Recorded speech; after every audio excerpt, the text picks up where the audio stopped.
Hello guys, in this video I am going to show you how to set the line spacing of your document created on the Office.com website.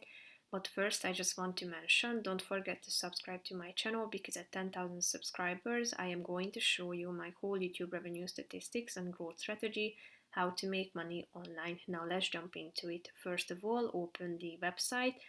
Tap on this Word button in the left side column of the screen and select from the templates available. So tap on the relevant one and then you will be directed to another site where you can customize your document. And after that, tap on this three dots icon.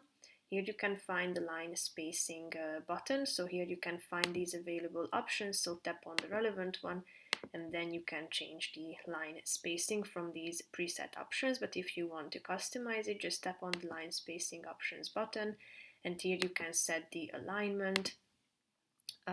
You can set the spacing and indentation as well and the pagination too. So if you are done with adding these details, tap on the OK button and then your document will be updated.